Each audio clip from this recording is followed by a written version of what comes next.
Hey guys, what's going on? The Hobbyist here, and today we'll be trying something new.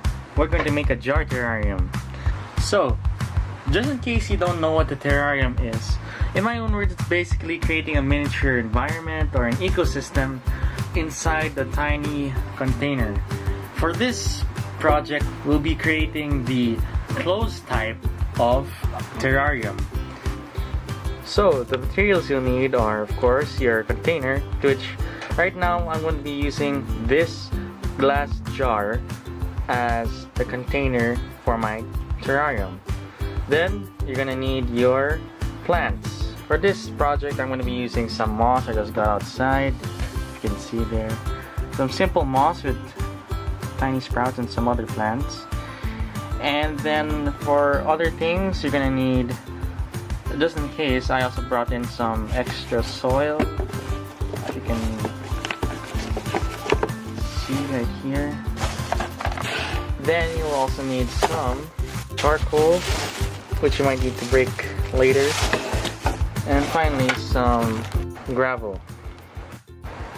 You also might want to use some tools such as these tweezers or this chopstick, which you can't really fit your hand inside the opening of the jar, so you'll need something to reach down there in order to put the stuff in, or if you want to redesign it or fix it.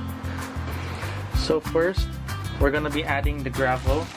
There's actually some gravel I got stored before. I was gonna intend to use it for designing an aquarium, but then since it's an extra bag, I suppose I can just use it here.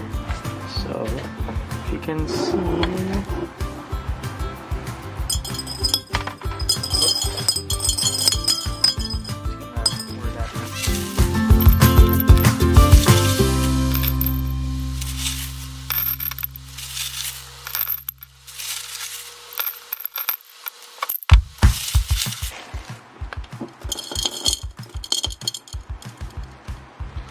yeah, that should be enough. Then you'll want to get some charcoal,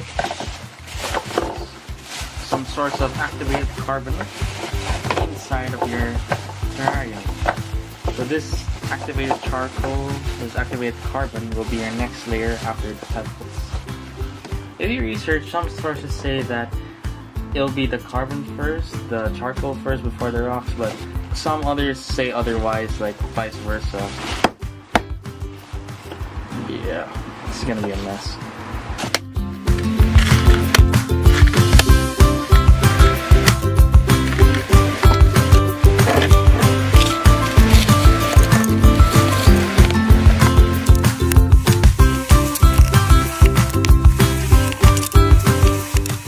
Okay, so now we got the charcoal in after the pebbles. And now our next layer will be some soil. So actually what I'm going to do first is that I collected two types of soil besides that attached to the moss already. I actually got one, some kind of like muddy type of soil, so it's kind of wet and moist, while the other is more like potting soil. So I'm going to try to put the muddy soil in first, then the potting soil, so let's see what happens.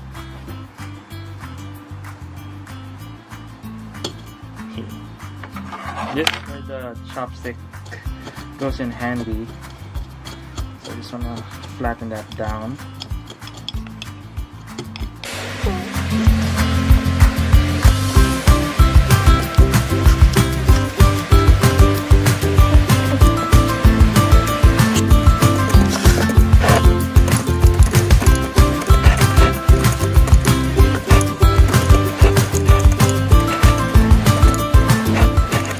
Okay, so now I'm going to try to put the potting soil.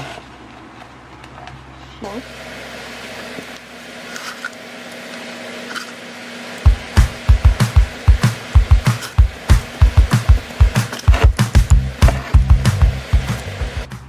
Actually, all these materials I just found at home. I didn't need to buy anything. Even the jar. Just found it.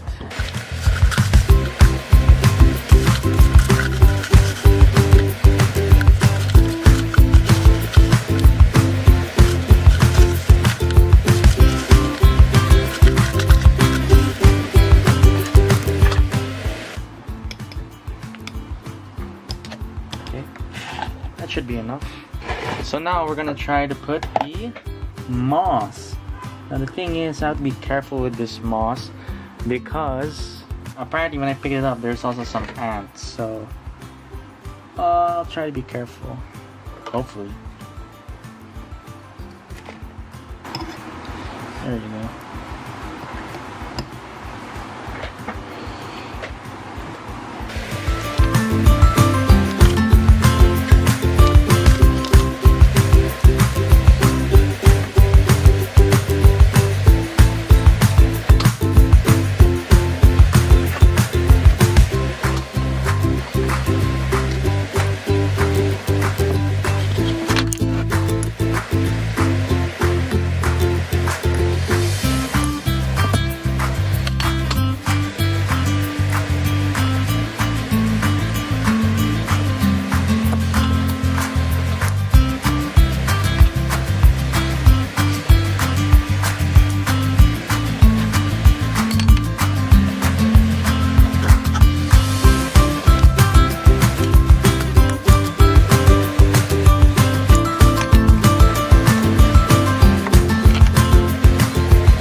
Now I shall put some twigs and leaves and other plants.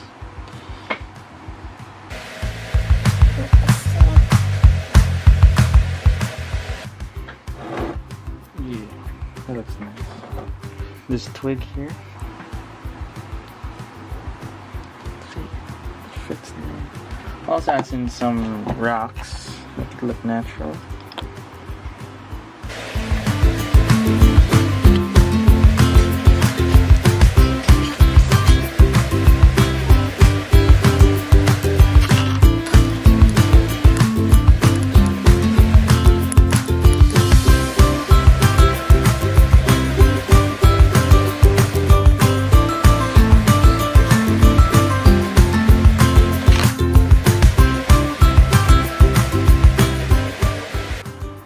I'm telling you, it's gonna be quite messy, but I think at the end it's gonna be awesome.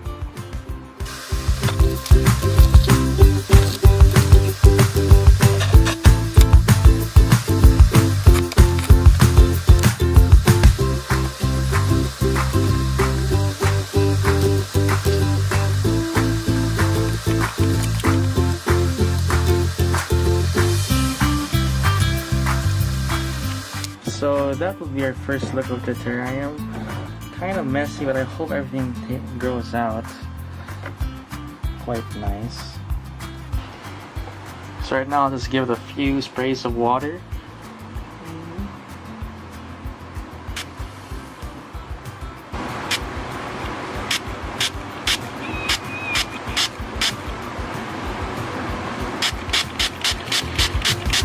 Make that nice and moist. So the tip here is you'll want to make it nice and moist, especially for a closed terrarium. The idea about a closed terrarium is that once you close it off, you're not going to open it for a long time. And so the coolest thing about it is once you close it off, it's going to thrive on by itself. The plants, either they'll maintain green or more often than not, they're actually going to grow. And actually, if you put bugs inside or any organisms, they should be able to thrive. However, all the organisms I put in here would be ants and springtails, and since these ants, they don't have a colony, they're set apart from their colony, these are worker ants, I do feel that they might not last long. So let's see, but hopefully the plants will be able to. So you're gonna want to make it wet, but not too wet. I read on it that the water should at least go all the way down to the bottom where the pebbles are, and once they reach there, you should be fine, and then you can seal it. So the sad thing is, this jar, when I found it, they didn't really come with a lid, like it got lost. So the trick here is that I'm going to just use some cling wrap and place it on top. Okay, nice and sealed. Now I'm going to use a rubber band.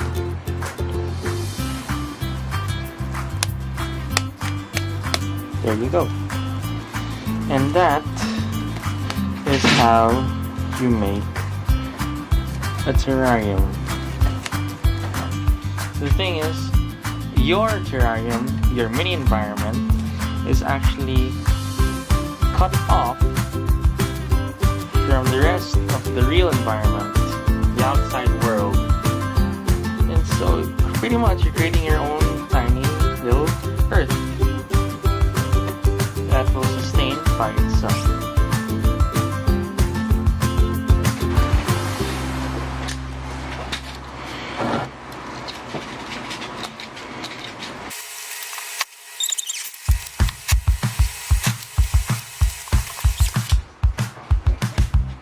So, where you'll want to put this terrarium of yours really depends on what plants you put inside, or whatever living things you put inside.